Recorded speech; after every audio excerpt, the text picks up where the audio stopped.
He, Donald Trump, is unfit to serve and cannot lead this country. Whose words? President Barack Obama? Hillary Clinton?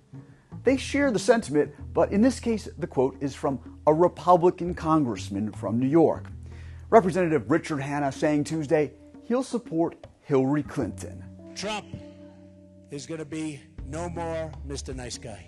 Are questions about Trump's fitness for the presidency getting more serious? Presidential candidates in the past have all been hammered for their lack of experience, knowledge, intelligence, ideas, and management abilities. That's all been par for the course. But now some heavyweight conservative thought leaders with long reputations as GOP backers are toying with a critique unprecedented in modern presidential campaigns. The next president of the United States! They're publicly questioning whether Trump is mentally fit for the presidency. A former advisor to Senator John McCain asks whether Republican leaders have begun to realize they may have hitched their fate and the fate of their party to a man with a disordered personality. Bret Stephens, a deputy editor for the right-leaning Wall Street Journal editorial page, saying Trump lacks basic human decency and is manifestly unqualified to be president in any way, shape, or form. At least Clinton is not a sociopath, he says.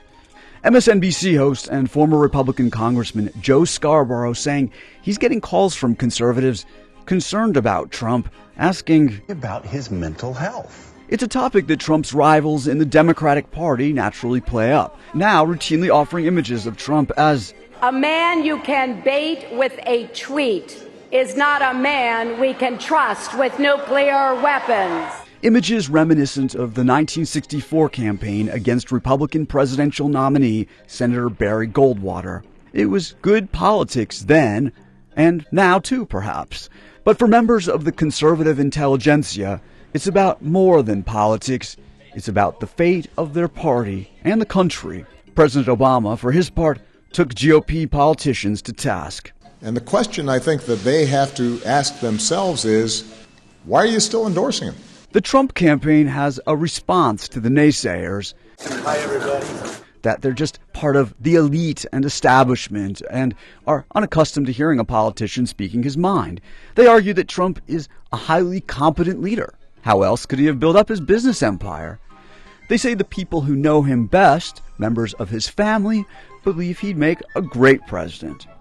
The Trump campaign also suggests criticism from both the left and the right is symptomatic of a system that's rigged against a political outsider who's inspiring millions of Americans.